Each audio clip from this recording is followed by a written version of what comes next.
Hello guys, Nigel here, Nigel's Modelling Bench, and here we are finally with part 10 of this Land Rover short wheelbase conversion. And this is actually the Defender 90 kit we've got here, with the Defender 110, converting it into a 90. And if you haven't seen any of this, go back and have a look. There's actually 9 previous parts to this, and a lot of people are really loving it because it's basically a kit that's not available in injection molded plastic.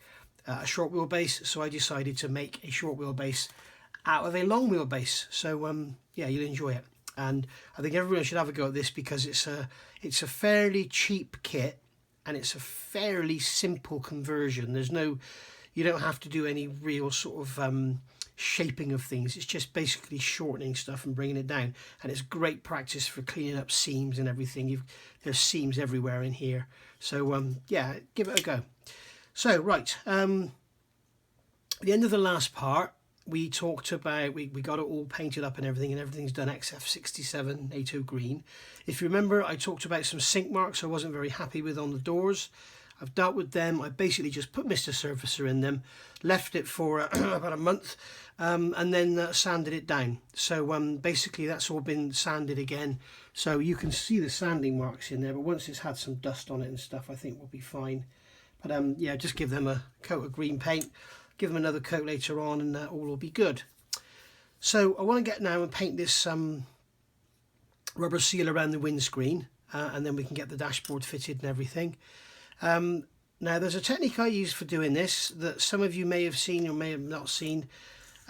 This is something, I've never seen anyone else do it, but it's something I learnt from watching the MIG videos on weathering, and that's basically using an enamel paint. So you're basically going to paint this frame as neatly as you can, and then go in afterwards with some odorless thinners on a brush and remove the excess, and that's basically the plan. So I'm not able to paint this on camera because I need to do it under a magnifier, and I can't do that with the camera on. So I'm going to paint this off screen. What I've got here is some Humbrol, I can't remember the number of it now. It's a satin black. I think it's 85. Yes, 85. It's funny actually because XF85 is the coal black for. Well, this is actually coal black, and the XF85 is rubber black on the Tamiya. So interesting. So I'll get this painted, and then we'll come round when it's just sort of starting to dry off, and I'll show you how to remove the excess. Right, so there we go. I've painted the window frame now in the semi-gloss black. It went quite well. There's only one little bit I need to clean up, and you can see down here there's some paint there which I need to get rid of. So hopefully you can see this. I've got some odorless thinners here in an upturned Tamiya jar, and I'm just dipping the brush in it and then just touching the brush. Just dip the brush in it and then just touch the brush on a piece of paper just to remove the excess, and then come in with that and just rub across where that excess paint is, and it will come off, and it won't affect the acrylic at all. And as you can see there now, it's gone, and then once that thinners dries out, everything will be gone. So that's a good way of doing stuff like this. If I got any sort of paint over the sides here, I could just come along with the brush and just clean it up and remove it without affecting the green underneath. And it's a technique I first used on a ship. I painted the deck, got this lovely wood finish and everything on the deck. Then I gave it a clear coat, painted all the grey structure with Humbrol enamel, and then I basically came along with the thinners and removed the grey from the wood, so you get a very nice, clean, very sharp edge. Because as you know, sometimes if you're brush painting, you'll get like paint will run onto the deck, onto the flat surface, or you get it just short, so you've got like a gap underneath. So yeah, really good way. So it's a good little tip there for you if you are fairly new to the hobby and you do a lot of brush painting, then fairly good little tip for you to use. So right, that's that bit done. So now we need to look at continue with the assembly, and I'm kind of tempted to give this a flat coat because although it says it's semi-gloss, it's more gloss than it is matte. So I'm tempted to give that a flat coat just to take it down a bit because it is a bit too shiny. And also in hindsight, I don't think I should have painted the wipers, but hey, never mind.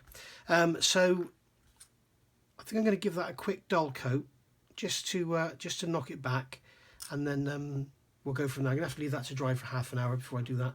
So I'll get that done first and then we'll move forward. Okay, so that's had a matte coat. I've painted these pipes now in a matte black. You can see it's still drying.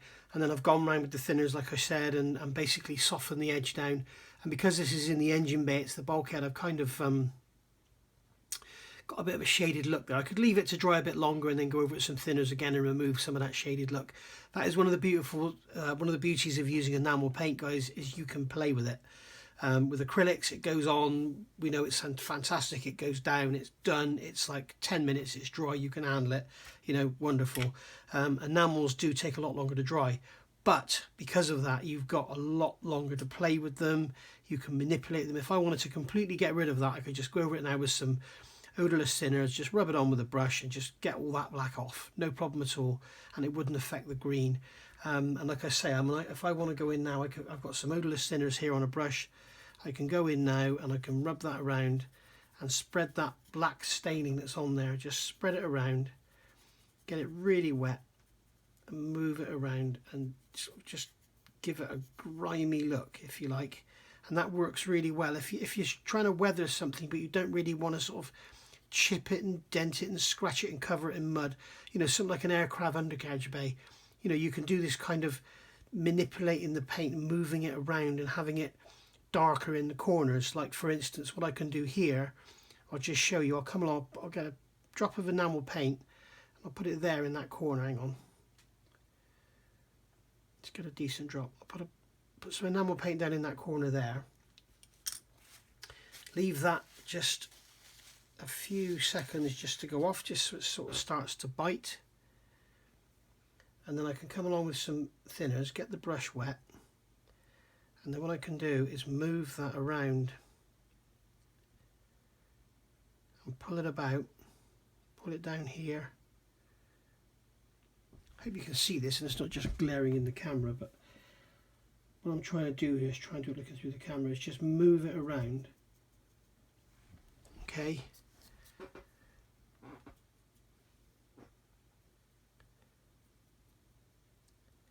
You can get this kind of, it looks like it's had a leak there or something, and then you can just pull it. And really I've done this a bit too quick, I should let it dry a bit more, but you can see you can just soften that area and just turn it into like a stain that's kind of spread. You know, you can see that there. If I give that a quick blow off with the airbrush just to dry it a bit quicker, just to help dry it out, you can see now it's lost its glossiness, but it's become like a stain, if you like. If that was brown, it would look like some mud that got, you know, wet and just spread about a bit. You can still come in with thinners and you can move it around, you can completely remove it. Get it really wet there, drag it down here. Yeah, you can just do what you want with it, and it's a really good technique to get yourself that grimy. Let's get rid of the gloss again.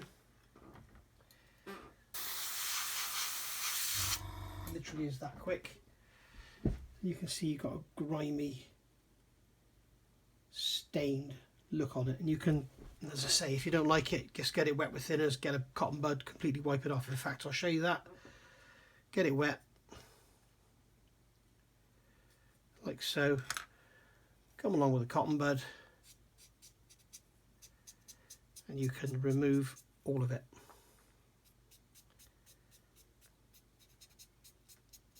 Just like that. Now, as you can see, there is some staining because the matte paint has absorbed the black. So there's some staining remaining, but you can see the majority of it is gone. If you want to get rid of all, if you want to be able to get rid of all, just give it a gloss coat, and then you'll be able to literally wipe it all off.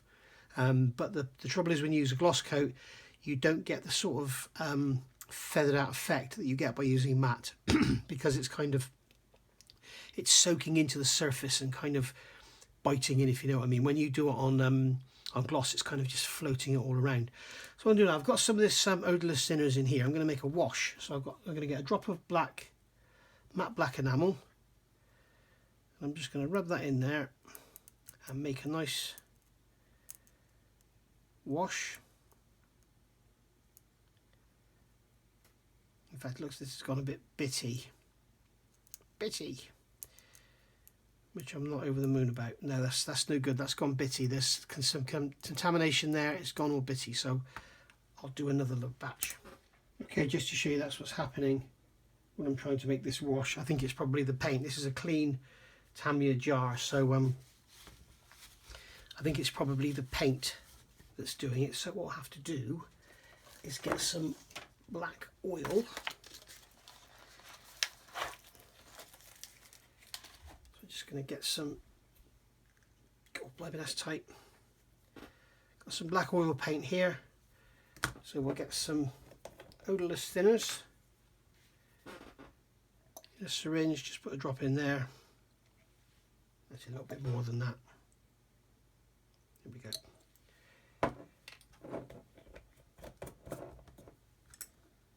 And then I'm just going to get some black oil paint, and this should go down lovely and give us a nice black wash.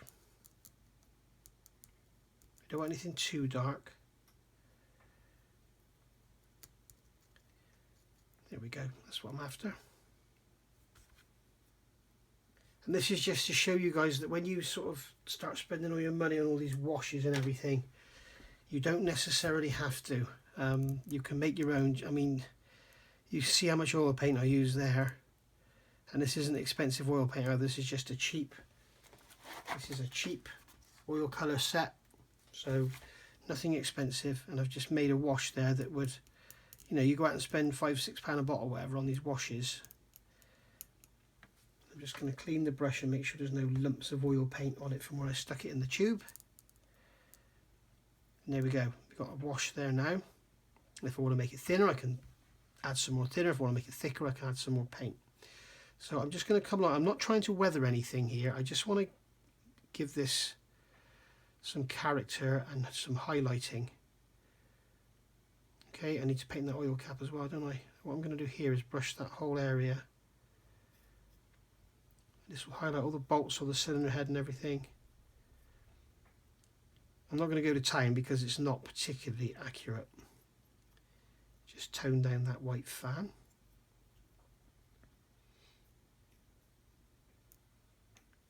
Put some on the gearbox, even though you're not going to see it.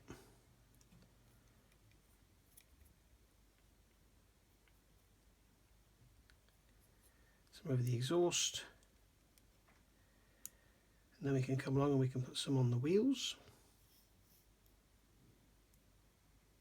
Just like so. And this is really just, all this is doing is just making the detail pop.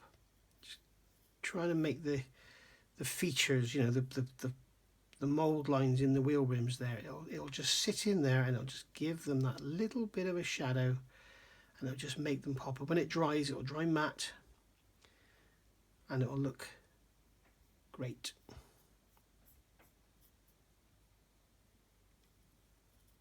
If you want to get heavier, you just put more on.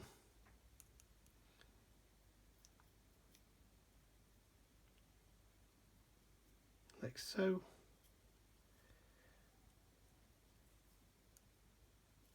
Coming underneath if you want to.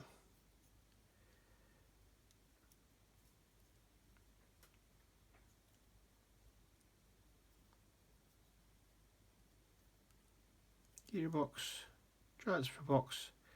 If you've watched my channel, I've got another channel, Defender 90 Keswick,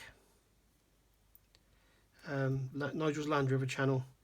You'll see me strip and rebuild the transfer box for real, and I put an Ashcroft ACB in there, which is a lovely bit of kit. There we go. So that's all. As you can see, it just sort of makes it pop a bit. It just gives it a bit of bit of something else to look at rather than just a blue engine, you know. Okay, and then we can do the same. There's not really much to highlight on here. We could probably put some on here just to get around these bulkhead vents, like so. And perhaps a bit on here.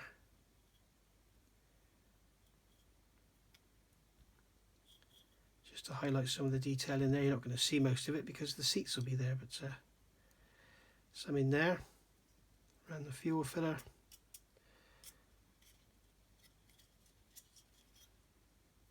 And then in these hooks in the floor.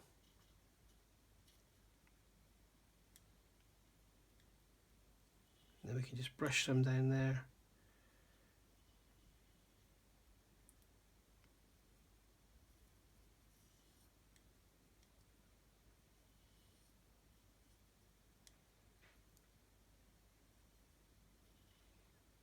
And there we go.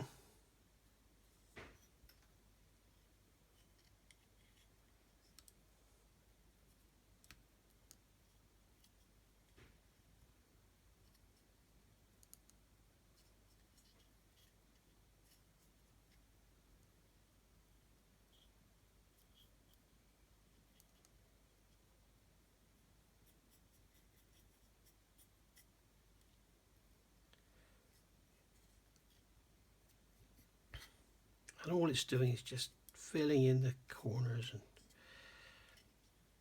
there, once that dries, I'll just show you quickly. I'll blow over quickly with the airbrush just to dry it out a bit quicker. You can always, if you want to make it look like oil splashes and stuff, you can blow it around with the airbrush like so, and you can make it look like oil, you know, on the bottom of an aircraft or something. You can blow it back along the aircraft. You'll see Phil Flory does it a lot. You can put a drop of I'll show you on the bottom here. Just put a drop in there, quite heavy, and then you can use the airbrush, come back and then come in. You can use the airbrush to blow it all around.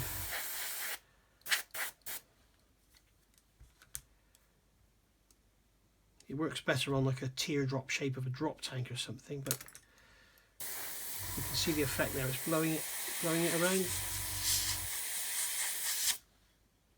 Okay, so there we go. We've got a bit of dirty, grimy, grubby floor now, which is cool. There we are.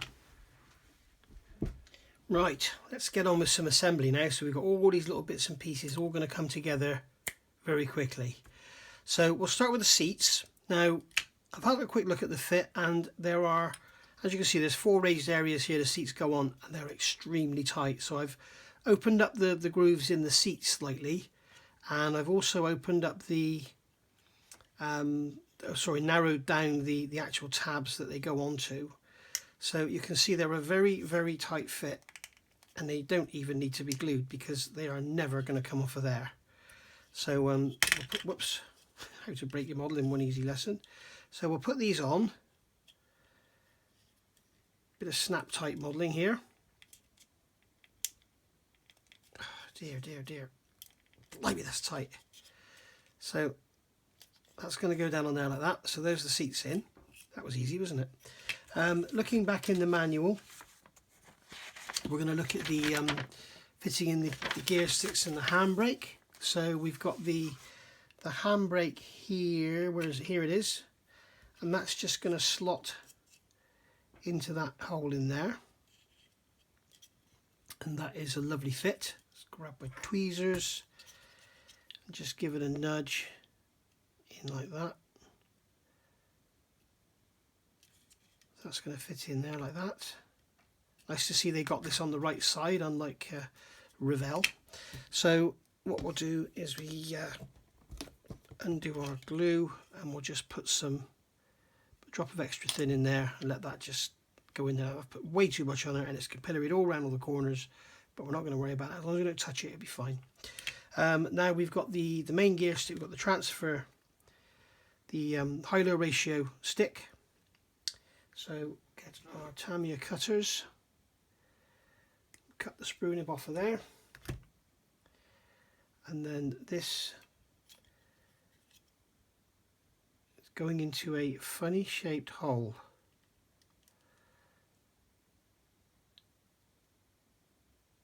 I can't even see, that's the flat bit at the back there. I don't know why they've got this into a to be orientated, because it is literally a round stick with a round gaiter on it, so it doesn't really need to be, it could have just been a round pin. So we'll put a drop of extra thin on there, there we go. And then we've got the main gear stick here, so we'll cut the sprue nib off of there, throw that away,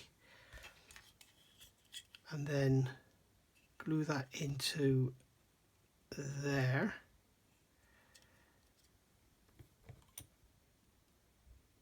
Drop of extra thin, like capillary around, there we go. It's quite a loose fit, so it wants to fall out. There we go, that's that in like that. Okay, so that's those done. Now remember, with the earlier vehicles, they had different coloured knobs, red and yellow. These will all just be black, so you could just leave them like that. If you want to go to town, the shaft would probably be gloss, that would be semi-gloss, and the rubber boot would be sort of semi-matte. So, you know, it's up to you how far you want to go with this, really. So looking at the back end now, we've got these frames which go in on the sides. Now we can see that this one here has got a gap in the bottom, and that one doesn't, this side doesn't. So this one doesn't have a gap there. So what I'm going to do, I'm going to put the one with the gap in into this side, and you will see that basically I've cut these down to make them fit, and that's basically going to fit into there. Whoops, it's fallen backwards, so I need to come forward, and that's just going to fit into there like so. And I could literally take a drop of extra thin, I'm just going to put a drop of thin into each corner, and that should be enough to hold it in place, because it's it kind of almost sits there without any glue. So there we go, and I'll put this one in on this side.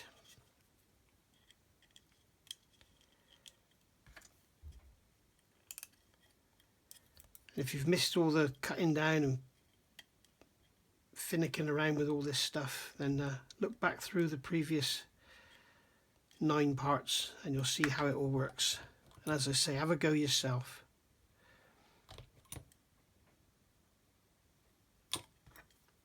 It's a great little conversion, not too difficult, and you should thoroughly enjoy it. So there we go, that's those in. We're not going to put the roll cage in yet, we'll get the whole body built up together first. But the roll cage is here, all cut down and shortened. So I'm not putting bench seats in the back either. So coming over the page now, we're going to work on the bulkhead. So we've got the, I'm not going to put the windscreen in yet either, in case I want to do any weathering or anything. So we've got the actual dash goes in there, and you've got these handles poking through, which are for the vents.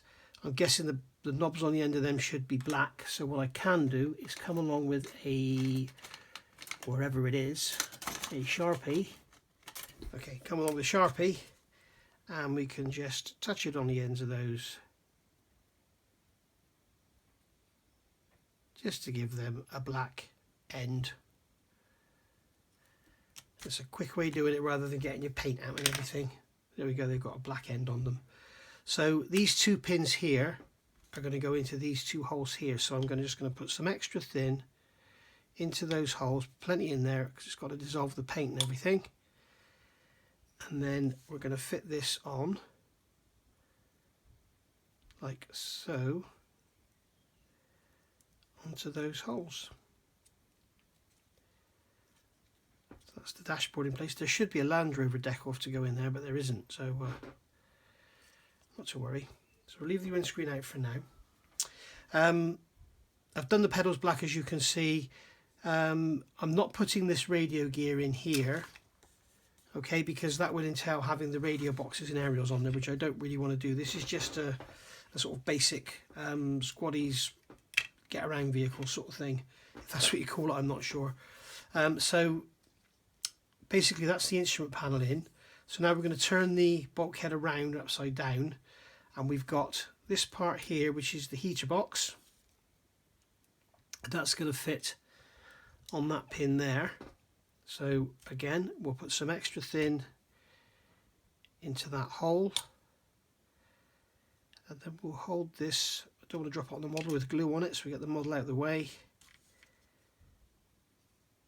and then we'll get that pin in that hole just like that. There we go, that's that on. Job done. And then we've got the brake master cylinder, servo and reservoir here, and that's just going to sit over that peg. Oops. Like so. Again, a very tight fit.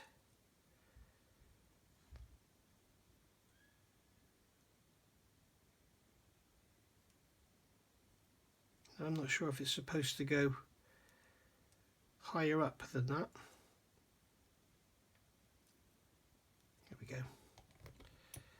So I'll put a drop. In fact, I won't put any glue on that because it's standing on its own, and if I do need to move it, it may need to come down and forwards, it may need to go up more. I'm not exactly sure, so I'm not going to put any glue on that. I am going to, however, put some glue in this dashboard on the ends because it's floating around. There we go.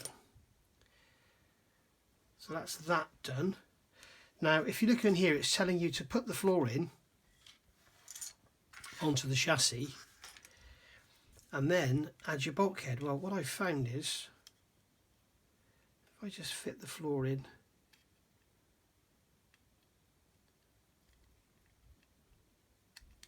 like so, yeah, because the camera's on, it's going to play up. Come on.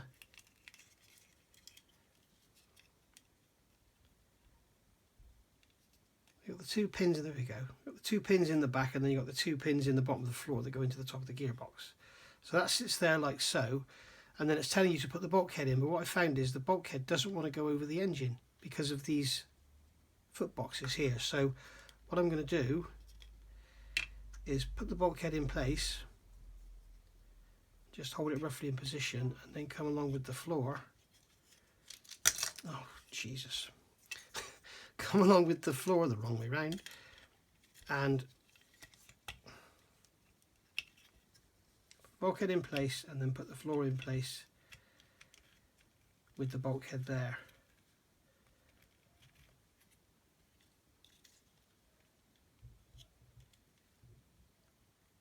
And that should hold it all in place. I think my dog's about to bark. You can hear some grumbling there. Okay, so that's the actual body and the bulkhead. Now the bulkhead, I believe, should go down. No, it doesn't go down further than that. It actually sits up on top of the floor there. So there we go. So there's our main parts together. So I'm going to go off camera now and glue this up, because gluing it up so you can see it and try and get a good job as well is going to be very, very difficult. So I'll go off camera now, I'll get this glued up, and then I'll be back. Right, so here we go, guys. This is it, sort of clipped together. I don't know if it's going to stay together. The actual tub is glued onto the chassis, as is the bulkhead.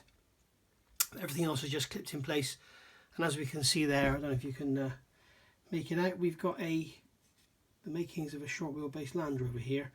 However, I'm looking at it and something's wrong. There's something wrong with the overall shape. There's something wrong around the front here. I can't make out what it is. It's either like the bonnet's too flat or the wings are too high or something. It just doesn't look right to my eye. I look at Land Rovers all the time and it just doesn't look right. I know it's not a Puma, it hasn't got the bulge in the bonnet, before anybody comments, but yeah, it just doesn't look right. But never mind, eh? So yeah, there we go. Front bumper comes off. The bonnet should come off. Blimey, that's tight. There we go. So the bonnet comes off, exposing the engine, and we can see all the bits and pieces around it. We've still got to add our washer bottle, and we've also got our coolant header tank to go in. Front wings should just pop off like so, as will the doors. And there we go. As you can see, I've only glued the bulkhead. There's two pins that go in the chassis. I've only glued it there because anybody that's built a real Land Rover will know, if you go and fix your bulkhead in position from day one and fix it there and it's never going to move, you will find it's wrong, because the trouble is, if it's too far back, your wings will point upwards. If it's too far forward, your doors won't fit. It needs to be, you've got to get the angle right and the distance right. As it works out, with all the cutting I've done and everything, it's worked out absolutely fine, which is probably more luck than judgment. And we can see here that I can get the doors to fit in their holes lovely. But as you can see, if the bulkhead's too far forward, you end up with a great big gap.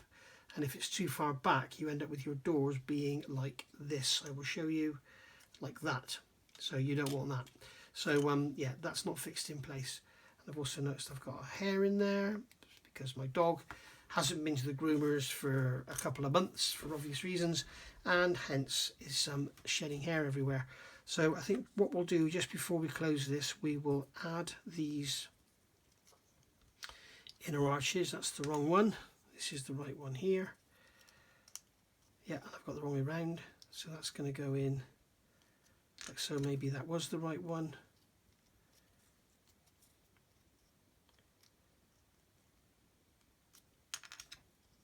Not exactly sure, but there we go anyway.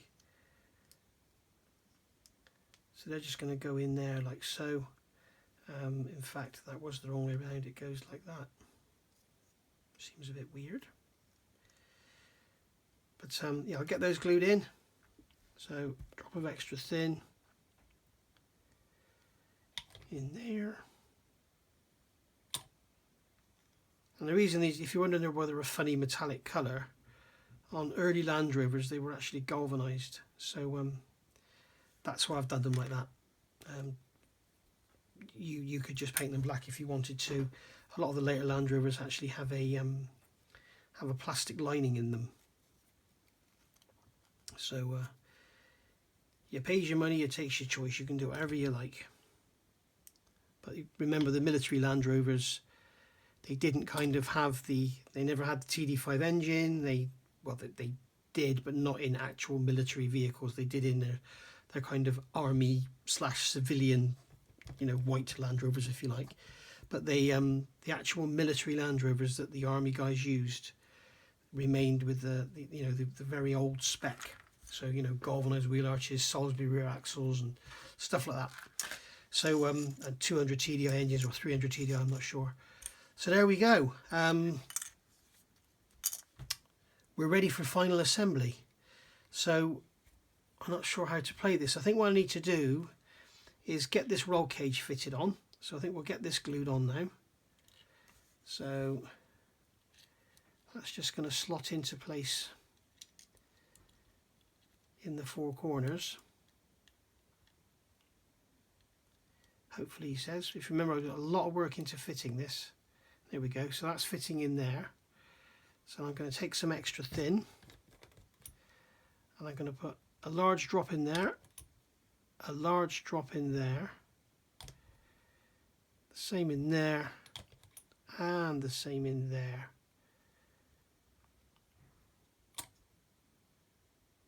Like so. There we are.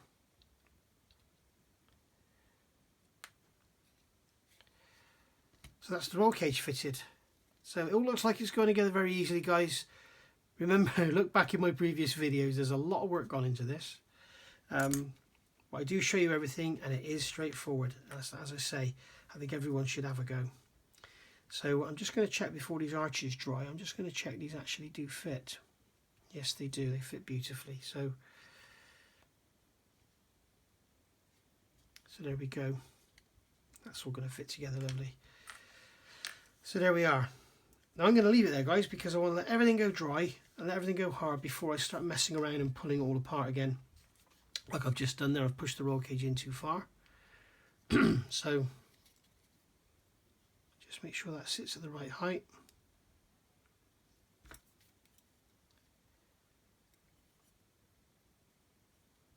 There we go. And at the end of the day, if the roof won't fit over it, we can always cut it and manipulate it and play with it and stuff.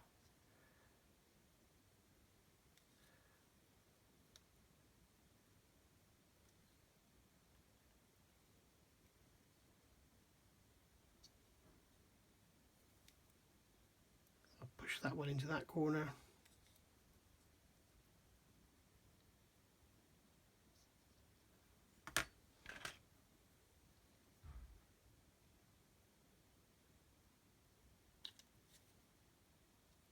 Okay, so that's all held in place now. Okay, so that's the roll cage in. Just do a very quick check. Yeah, the roof's going to fit on there, lovely. I'll leave that in place just in case it's pulled the roll cage about. But as you can see, we've now got the roof to deal with. We've got to cut a section out of the roof and glue that back together and then do some seam work on that. So we'll get all that done in the next part, and we'll get these wings on and everything. And basically we're very, very close to the finish now. And I'm keen to get this one done because I promised myself I would finish this or the book before I can start on that Mustang. And I believe the paint is on its way for the Mustang, so keen to get on with that one. So thanks for watching this one. This has been part 10. Part 11, there's probably going to be a part 11 and part 12, and that'll see us all done then, and I'll put it all in a playlist for you. Thanks for watching, guys. I'm going to go out in the garage now and work on my real Land Rover. So if you haven't seen that work going on there, go take a look. Please like and subscribe, and if you're first time visiting here, please give me a like and subscribe on this one. So thanks for watching. See you all soon. Bye for now.